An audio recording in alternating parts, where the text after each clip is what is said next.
onye ụlọ na-egbu. Ọ bụ onye ụlọ na-egbu. Mgbe mbụ ka a na-asụ zere ndị agha, zere ụmụnna dị, ya wụ ndị agbata obi. Ụfọdụ ezinụlọ ihe ha rịagawo gịnị? Ọbara ha, nwanne ha. Achọghị m igbu oge ọnụ. A gwara m ọnụ na ihe m na-eji m nọ mburu ya ka ufu bịa nga gbotowe ya. Ọ ka ọnụ were ihe mere onye ọzọ mụrụ agụ. Thank God for karma. Ka m ghara igbu oge ọnụ. Ha na m otu nwanne anyị nwoke akpọ m na fon. Sị m nwaanyị mba nnọọ mza. Ya sị m na m were akụkọ na ugbo towara ya ụmụnne anyị. Ya gaa n'ihu sị m na nne na nna ya mụrụ ha na arụghị 5. Otu nwaanyị ụmụ nwoke 4. Nọọ ya nwa nwoke dị ọkpara toshikwara na ụmụnne niile. Mana famili ha ụbịam ghoro ha aka. Na enwere mgbe nwee ụbịam na keji ha na ọwa ụbịam na ọwụdụghị mgbe ọnụ ntụ na ihe aghara ha kachi na ọwa ụbịam. Ahụghị otu o mere, amaghị otu e mere. Ihe isi ike sitere na nna ya akpataghị ego, mee ha ọfụma. Ruo na nna ya isi apụta. Ụmụnne ya pụta, ndị na-aga bọyị agawa bọyị.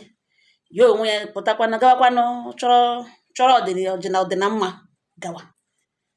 Ofu nna ya na mma ya bụ ndị nọ n'ụlọ, naanị ha abụọ nọwo n'ụlọ. Na-eletịpụ anya kọmpandụ nna ya na kọmpandụ nwanne nna ya ha gbara. N'ihi na ọ naanị nna ya na nwanne ya nwoke bụ ihe furunu n'aha ha na their lineage. Na ọ naanị ha abụọ nwanne nwoke ụta na-emesi ụmụ ihe nne ha mụrụ ụmụ nwoke 3 otu anwụọ. Ya afọ nna ya na nwanne ya nwoke ahụ nwoke etokwara na nna ya nwoke nta. Ma ha abụọ ụlọ ha fesiri ụlọ aja ọcha, ọta kịrịkịrị ụlọ aja ọcha. Mgbe ha bịa pụsịa, nwanne nna ya ahụ nụnụ o nwere ndụ ya rụ. Ọ na-eme ka agwọ. Ọ naghị ekwe ka ahụ ebe isi ya na ọdụ ya nọ, na ọhịa eji mara nwanne nna ya. Ruo otu ụbọchị ebe ya gara oji bekee ebe ya nọ, onye ọbụla apụsịala. Ya meet man of God. Kpekwere ya ekpere kpechara ya. Gwa ya that na ya wụ ihe nyere ezinụlọ ya. Mana ihe ya ga-abịa, ọ ga-eji disgrace abata. Mana onwe ndidi na mmeri ga-awuke ya. Were gwa ya si ala na ya ala na kọmpandụ nna ya ga-ekpote aja ebe a, kpotere ya aja kọmpandụ nna ya. Na o kporo ya bịa were ya mee ekpere. O meekwa ekpere emechaa na ọ wụsa ya n'ihu ọlta. Ya sị oke Chike mgbe ga-arụrụ ya mma ya ala ga-ekwuru aja anụ nta. The day ya lara, ya ahụhụ nne na nna ya. N'ihi na ihe ya bịara ya mkpa. Ya ekwuru aja anụ ntara. Sị ka ya ekworogodo aja kpakọ onwe ya ọnụ. Turuzie nna ya gaa hụ ya na meeting briefly shizi ebe ahụ na ga ashiwa oji bekee ebe ya nọ. Mgbe e kwụga aja na onye hụrụ ya na ọwụ ọnkụl ya, nwanne nna ya anụ ntara. Jụọ ya sọ gịnị ka o kwụga aja mbereji oji emena. N'ihi na enweghị fensị. Ụlọ oke nna ya na aka ọnkụl ya nọ n'ime otu ala. Ha were nwa akịrịka igbo were gbara oke ala ha. Ụmụnne abụọ ha nọrọ n'ime one compound. Ọnkụl ya jụọ ya sị ọ gịnị ka o kwụga aja mbereji oji aja mbereji aga ejibe oji emenụ. Ya gwawa ọnkụl ya na ya eji eme ekpere na ya si ya pastọ ya si ekwute aja. Ọnkụl ya jụọ ya sị pastọ ya elek na pastọ ya elek na ya elegekwa ya anya na ya na-elegi.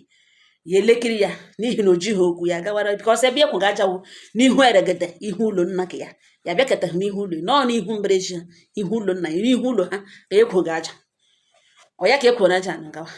Ọnkụl ya gacha petacha ihe o petere. Ya gaba bịa na-aga. Pụọ ebe anọ meeting ga meet mpa ya jụọ esi elorelo ya sị na ọbịa ọ ga-eche ọ gaghị ya sị mba na ọ dị ya ngwa ngwa. N'ihi ndị mmadụ nọ ya meeting ya gwa mpa ya na ya alawala na enweghị ya bịara emechaa ya ga-eji oji ya mma ga na moto lawa. That day ya lara naanị ihe ya nọrọ 2 days. Oji ọzọ ya nwetara wụ na nne ya na nna ya anwụọna. Na etata ya fetara n'ụkụtụ apụta ahụ. Ọnkụl ya gara na-akọgara nwanne ya nwoke akọga aka na ọwa ọnkụl ya notisiri na nwanne ya nwoke anwụọna. Kpọbazie ndị obodo abịa amaghị ụzọ ahụ na mama ya na papa ya anwụọna. ha lakpuru tete ya etie mana na ihe mere na-emene. Death is inevitable. Nobody challenges God. Naanị Chineke mazuru everything. Ebido gbagharịwa burial n'ihi na eliri ha abụọ otu mgbe ha nwere otu echi elikwene ha otu echi mee burial otu echi. Emechara na ọkwụkwụ ndị ọkwụkwụ ala achịcha. Ọnkụl ya kpozie ụmụnne ya na meeting, kpoo ha na meeting were gwawa ụmụnne ndị ka ya etochiri that na ihe ekwe agwaga ha wụ na onye ọbụla metere ihe o metere ga-ejikwa isi buru ihe o metere, na ọnwụ na nwanne ya nwoke nwụrụ na nwunye na ya hụta ha ọnwụ na ọwụ ezigbo ọnwụ, na egburu ha egbu, na olete nwanne ha nwoke senior brother ha yawa yawa shighelata n'otu ehihie bịa kwụrụ ajọ ụkwụ nne na nna ya. O rughị 2 days nwanne ya nwoke na nwunye ya nwụọ, na ya achọghị ikwupụtara ndị obodo ihe na n'ihi na ebupụta okwu n'obodo ihe ga-emebi, na ọ naanị nwanne ya nwoke ya nwere, na ihe ji ekwu okwu n'ihu ha kpọọ mitin na ugbu a na-ewu onye amakwa ka ọ na-eme kpachapụ anya wepụ aka na ihe ọjọọ ya agụkwa ha agha na ọnwụ nwanne ya nwoke, na ya ga na-akpọ nwanne ya nwoke mgbe niile everyday ka ọ gaa revenge. Ka ihe toro direct nke nwoke ajụọ ese na ihe ya nkụl ha kwugo ọnụgakwa yes na ya bịara kpere aja na ọ ha ji ejiri ga mee ekpere na pastọ esi ekpete ya kweta aja were mee ekpere na ole otu o si bịa kwụrụ aja n'ahịa. Pastọ ahụ ọwụkwa ezigbo pastọ, o kwubeghị o ji aja ahụ mee, okwu ahụ agbawaghara aghara ụmụnne niile. From that very day ha dịra ya azụ na nwanyị mba nọ mza leze ihe na-eme. Ka ya laghachiri ụzọ ya emepesha ego takara kpim, ego the first ego ya hitiri na ya larụrụ n'ime ụlọ gbara ọtọ were gbapesha mmanya na-awụ n'isi ya dị mad. Ya emeghele akaụntụ ya, biznes ahụ kwụrụ ya, ọ kwụrụ ya ụgwọ ọfụma ọfụma. From that day biznes ahụ na-agakọ, ego ha sokara ya gbawa ka ya toro si ya na Chineke echetele ha na ya ga-abịa, ọ ga-abịa laa ka ọ ga-akwatu ụlọ papa ha ka enwe ike ruo ezigbo ụlọ ebe ahụ. Ka aha agwawa si na ajọ ụkwụ nne ha na nna ha bịara bịakwuru, o bido n'ọrụ na etikwule ya nwakwala ya nwa rara ya tige n'ime ihe ya na-amaghị isi na ọdị ya jụọ sị lee ebe okwu ka shi agaga, ọ gbanyụọ ifonu na ntị ka ndị ka ọzọ kpowere ya agbo. So finally na ọwụ nne ha na nna ha ka o jiri mere ọgwụ ego na ochio ka eke megecha emege na o butela ego na ọ ga-adị ndụ eri ego ahụ. Okwu a na-aga elekiri ha gba ha nkịtị n'ihi na aka ya mere gịnị, na aka ya dị ọcha. Ya bịa sị mba kama ọ ga-ese na Chineke ya echetara ya, Chineke ya echetara ya bịa n'obodo ha na village ha bịa zụọ ala bido pịanwa ụlọ. Ya kpọọ ka ya toro si ya gbagote ebele ya nọ ka ya tige na biznes ya na-eme ka ahụ si eburu ego ọgwụ ego gawa na ihe ya na-ekpere everyday wụ na nne ha na nna ha ga-achọwa ya ụkọtụ n'ehihie gbue. Okwu mkparị ha emechaa tọnụ aha ya to ritualist, onye ji nne na nna ya mere ọgwụ ego. Ya gba ha nkịtị n'ihi na ihe awụ ụmụaka ya toro eto and again na aka ya dị ọcha. Ya gba ha nkịtị entirely, gba ha nkịtị nwanyị mba nnọọ nza for over 2 years. Na ụmụnne ya kpo ya kpoghala ha mkparị, ya gbazie ha nkịtị bido mewe investment ya, bido biwe ndụ ya, bido nwe ihe bido biwe ndụ ya ebe ya ma na aka ya dị ọcha. Ọnkụl ya kpo ya one day gwa ya si ya that na na-enwe ihe ya sị ka ya gwa ya na otu ugbo ụmụnne ya nọ ya mana ụmụnne na-ahụta ya na ọ ya gburu nne ha na nna ha. Ya sị yes because ọ bụ ihe o tiri ha n'isi mana Chineke nna mazuru ihe niile. Ọnkụl ya gwa ya sị ya nsogbu anọghị na ihe ejiri kwu ihe kwuru na ọhịa ahụ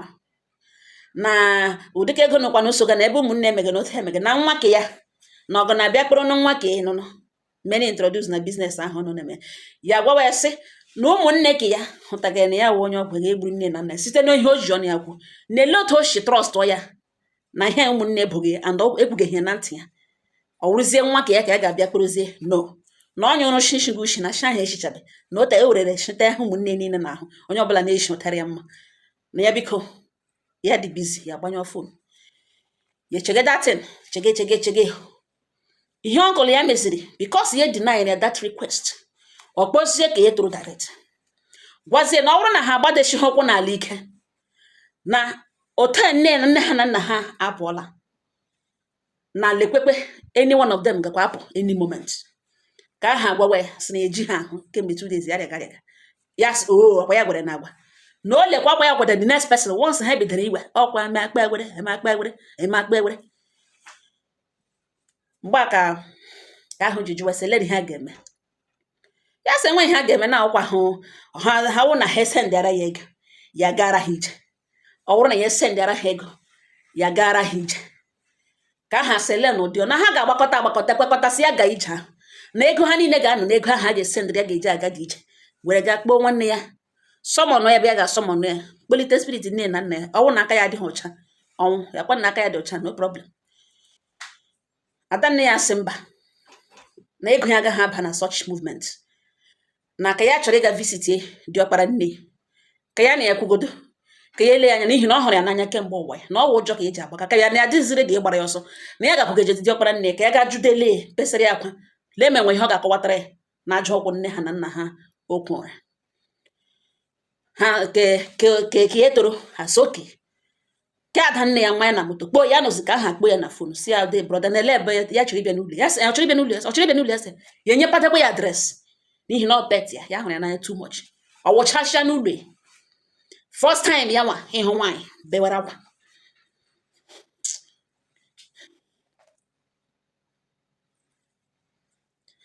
last born ha jụọ esi de gụrụ ya sọ gịnị ka o ji hụ ya ebega akwa na akwa efiti ya n'ọwa agụ na gịnị ka o ji ebega akwa ya gwawa last born ya so na ọbịbịa ọ bịara n'ụlọ ya egosila na truly na ya nwere mmadụ na ugbuazi ka ya ga-apụta ịchọ ihe gburu nne ha na nna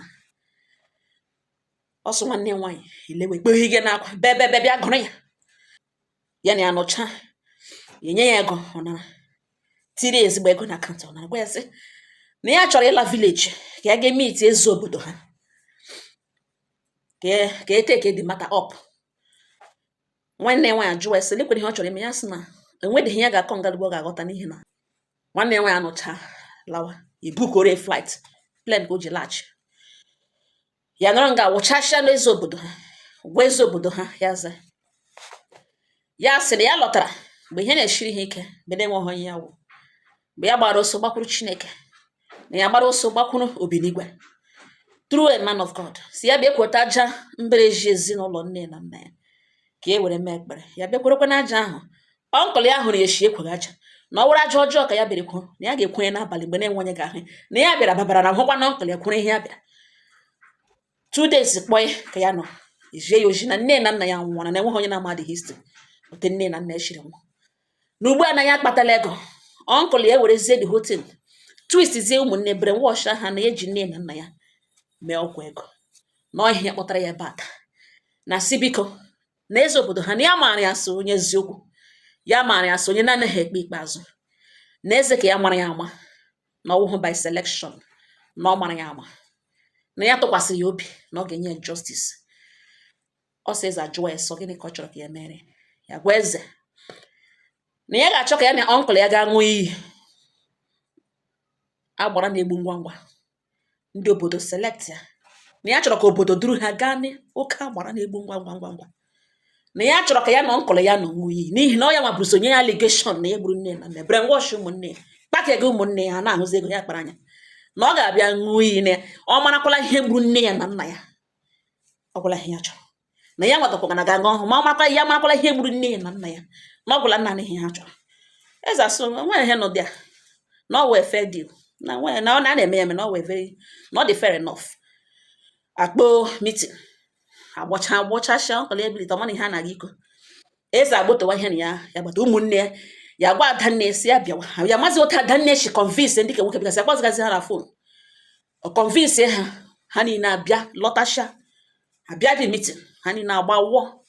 ka e toro dị surprise ịnụ that na ya chọrọ ịga ṅụọ iyi na ya marakwala ihe gburu nne na nna ya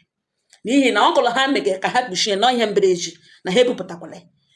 ha dịzi surprise na onye ma bupụtara na ya nwa chọrọ ịga ṅụọ iyi ọnkụl ya nọkwa na ndị meeting ụmụnne ya nọ dị adanne ya nke ntakịrị ọkọsọ ya last born bịa n'akụkụ ya bịa kwebe na-ebe sọsọ akwa jee ha nke sokuchana n'anya mmiri ewerele ihe ya nụtara gbotowa ọnkụl ya ebilie si maka gịnị na ọ bụrụ na ya chọrọ igbu nwanne na ọya na ya toro na ọ nwanne ya toro eto mma ya egbuolie na mgbe ehe nọ n'ọnwụrụ na mgbe ya na ya abụọ matara sị nwanne na ihe a nwanne ya na-etoro ya chọrọ igbu mma ya egbuolie since na enweghị iyi ya na-aṅụ na ọchọ ị ga-aṅụ iyi na ọ ga-aṅụ iyi defend onwe ya na otu ụmụnne si ahụta ga na egburu nne ha na nna ha na enweghị ihe gbasara ị ga-aga ṅụọ iyi eze obodo asị ya na ọ ashị ka ị tụrụ ewe member of the family enwe onye nwere monopoly of accusation ikwupụtara n'ọnụ ụmụnne na ọ ya nwa ji nne ha na nna ha ga-eme ọgwụ ego na ọ sịghị gị bịa ṅụọ iyi ma ị mara ma ọ bụrụkwala ya nwa ji nne ha na nna ha mee ọgwụ ego na enwere ihe this young man na-ekwu ọ sị iyi ị ga-aṅụrụ ya na ị marakwala ihe gburu nne na nna ya wụkwanụ nwanne gị nwoke nna ya nwanne gị nwoke so ị gaghị asị that na enwere ihe ọjọọ nọ n'okwu ahụ na ya onwe ya ga-aṅụ na ọ marakwala ihe gburu nne na nna ya na gịnwa ṅụọ gị ị marakwala ihe gburu nwanne gị nwoke na nwunye ya na ihe anyị gbago olu ogburu oke na-agba ebe a ọnkụl ya eshi na mitin bilie si akụkọ bilie lawa bihe onye hụrụ onye azụ lawa eze asị hapụ ya ndị otu gị bụ eze asị hapụ ya ya lawa eze obodo agwa ha sị that na this man ga-aṅụ iyi ya ma ọ ṅụghị iyi ya na agabanishi ya that means ọnwụ this man na nwanne nwoke na nwunye aka ya nọ na ya ọsọ ụmụnne ndị ke nwoke hụzie otedi matashi etegige eyi ụtọ otedi matashi agaga surprise eju ha n'ihu ya tụpụgakwara na ha ọnụ na ọ gwụla ka nwaanyị azụgharịga ya na-abụ ya gbarakwana ya n'aka ka ahụ na-ebe ya gwasị ebesakwa onye ka ha lụrutere ha nwa agawanụ n'ụlọ nna ha kawụnụ mod haus kawụ ma ụmụ ha gawa ebe ahụ ya nwa agawa ebe ya zụrụ ala ya rụrụ ụlọ adanna esonye gawa ka nta nwaanyị esonye gawa na-agwazi ya sị na ka eke toro direct na obega akwa na ya amaghị ihe mege akwa ya mabe ebe akwa ya nọ ma o chetegị dia parents ma emechaa na ya ga-aga gwa ha ka ha unite ya si ya chọghị ịma ụmụnne m ọ sị news ọzọ enwetara wụ na ọnkụl ya na ụgbọelu ada ya nwa ya lụrụ di abịa kpuri na ada ya nwa ya sachụrụ igbu mpa ya ada ya nwa ya kpee na phone na efiri na amahụ the recent tactics ndị ọgwụ ego ji aga na ọ chọrọ ịdọrọ mpa ya gaa n'ihu agba so that o gbuzie ya echi asịsị na ọ bụ iyi mpa ya ṅụrụ gburu ya ọ bụ oji ka ada wetara na ya bịa kpụrụ mpa ya bifo ha egbuore na nwaanyị mba nnọọ nza na ọ wee ebe nke okwu nọ na eze ejikwe na oji dat na ọ bụrụ na ọ ṅụghị iyi ahụ na ọkwa ya batakwala n'obodo na ya na nwa ya nwaanyị bizi aba nwa ya nwaanyị jite ha oji si na ka onye riri ka o bu ala na ha sị nna ya lụrụ ya ga-anọgide n'ụlọ ntiri ya nwụọ na enwezi na vileji ahụ nụnụ ologe ebe a ka okwu kwụ na ọ gbalagala gbarapụrụ nwa ya nwaanyị na-aba ọzọ ihe ọ mụrụ ụmụ nwa abụọ ofu na aṅụ nwa guf izuzugharị ka nọ n'ime ọjị infat ke nwaanyị ada ya nwaanyị mega ọfụma ọlọla di ya na di ya nọ ọnụ shiri ike ka wee boji mmadụ ka ahụ ka ọ gbakwụziri ebe a ka ọ nọ ugbu a obodo niile not eze ndị obodo niile si na that man ọwa ọsọ ka ọ gbaga na ọ ga-aṅụrịrị ya ma ọ ṅụghị ya eze si na ma ọ ṅụghị ya na ya nwụọ ọsọ onye likwele na this land na ọ wee ebe ahụ ọ gbala ọsọ na ụmụnne bịa na-arịọzi ya dozi n'ụlọ ya 4 days ago lekwe ndị bịara nọ ada nne ya kelasbọn ha ekizi ọ bịara n'ụlọ ya bifo ya bịa okporozi ụmụnne ndị ke nwoke ndị ka ọzọ ha niile ya kpụrụ ha bịa n'ụlọ ha na-abịa na-arịọ gị si ya biko na ya gbaghara ha ada nne gị bewe ka ya toro direct n'ebe si na ụdị otu dịtinu shiri ga o misiri bite ụjọ ya gwa ha si nsogbu anụ ya gbagharala ha and before ha bụ ije ahụ mpa ya bịara na nro bịa na-agwa gị si na ya chịkọta ụmụnne na ya nwụpịa ha anya na ya chịkọta ụmụnne na ya laikiri ote ihe si agaga na ya chịkọta ụmụnne ya na ya ga-abịa hapụ ije n'ọzọ na ya chịkọta ụmụnne so ihe o ji ọrara ahịa ahụ ịgbaghara ha bikos mpa ya bịara ọdịdị bịa wụọ nọ esi ya chịkọta ụmụnne na ote ihe si agaga na ya laikiri ya na ya ga-ekwu ya ọzọ na ya chịkọta ụmụnne ya gwa ha nro ya rụrụ ihe mpa ha bịa agwa gị sị na bifo ha bịa ya mana ya ga-agbaghara ha bikos ọdịdị mpa ha bịala si ya chịkọta ụmụnne ya bido kọwara ha otu ego shiri bịa the first ego biznes ya mere onye mere introduce otu ihe shiri bịa kọrọ ha pastọ chọọchị ebe ya gara asị kweta aja ya ga-eme ekpere were aja wụsa n'ọta kọrọ ha everything na ha hụ na ya ugbu a na ya bịara ka ekilie onwe na ọ onye brain wash ga ha gbagazi ọsọ that means ọ feel na ọ opportunity akọ ga-eji gbuo nne ha na nna ha werezie ya merezie soft onye a ga-blame for the whole thing gwazie ha na ha ewepụtakwala obodo n'ihi na ọnwa ahụ ewepụta ya obodo ọ ga-abaga n'ịṅụ iyi ya na-eme na ọhịa imulo tọtụrụ dimkpa ha ka ha na ịhụnanya niile ejiri ha na enwebeghị ha ma na ya nwee ya gbuli ya igbu mosquito wuo ọ na-arị ahụ ma ọ fọzikwe mmadụ ọwụwa ụmụnne ya na ụmụnne unite ya. This man na-aba ọ gbaala like ụkwụ ya ga-akpazi na village obodo so ahụ ha lazigide na ga-apụ ya ihe a ga-eme na ọ ga-aṅụ iyi ya ma ọ ṅụkwana ihe ya enide ọnwụ sị ga ga-elie too cemetery gata na ọ ga-eli ya na obodo ha. Nwa ya nwaanyị kwerekwelanụ na ka onye riri na ọ ka o bu ala ha sị ha ga-eliri ya mpa ya hụ ya bịa hụrụ ya elie ya na ha ga-apụ mpa ya ga n'ihu abara na onwe iyi ọ na-aṅụ. Ụmụnne m na n'ahụ ụtọ ụwa na-adị enwe ihe ga-eme mgbe ụfọdụ onye iro ewere opportunity ahụ pịa ya pipo apụta kwuwe ihe ahụ onye iro chọrọ ka e kwuo. Ihe a na-anị n'ezinụlọ dị iche iche. Mgbe ụfọdụ onye a na-ebo nọ ya gbuge aka ya dị ọcha, mgbe ụfọdụ onye asọ ya gbuge onye akpaga, onye a na-eze eze onweghị ka ọpa naanị onye gbugenụ mege ya na-eme a na-akwa ya na-eme ka akwalara ya onye ahụ ka a sị na ọwa onye ahụ gbuge. Enweghị ezinụlọ na-enweghị ndị dị otu a. Aja nwatakịrị bịara kwuru o ji ekpepụta ezinụlọ ya n'ime ihe ha nọ n'ime. This man ewere opportunity ka a jụwa question nwazi ya aja mberezi ọ bịara bịa kwuru gbuwekwa egbuchu na ahụ na-ete ekwensu na-eshi arụ ala mgbe aka ego bịaziri kem ahụtazie na o ji nne na nna ya gwuo ọgwụ ego. Onye nọ nga ọ nọ kpachapụ anya, onye ya na chi eso ya na chi eso. Ụmụnne m kelere na m Chineke na ihe na mere nwanne anyị nwoke ya na ụmụnne ya chịkọrọ. Onye iro nọzi n'ọsọ agwa ya na ọ ga-anọzi fe atụ mberezi nna ya aka ọ ga-ekwe. Ọ na-akwa ozi ugbu a na ụmụnne ya jubilation celebration onye ọbụla dị very happy. Ha abịa toshiwazie ke nta asị na mpa ya na-abịa everyday agwọ ya abịa agwa ya that na ya hapụrụ ara na-aga aṅụ akpa ụgbaka ya ma ihe ilu ahụ pụtara.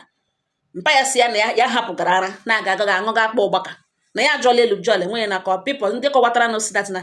ihe ọ pụtara bụ na ya hapụrụ ebe e kwesịrị ịgbabawa isi gakwuru osisi na akọla akụkọ nro a n'ụdị dị iche iche na all that very day abịara meeting ka ya hụrụ kilia ihe mpapa ha miniri by ya hapụrụ ara na-aga aṅụga akpa ụgbaka. Ọ gịnị bụ isiokwu m? Were na ihe mere onye ọzọ wee mụrụ akụ. Chineke duwere m ọnụ otu a ka Jehova ga na-agba ndị iro niile na anwụ n'ime ndụ ka ọ bụla bịara by kpoju Jehova ga-eme ha expose ise.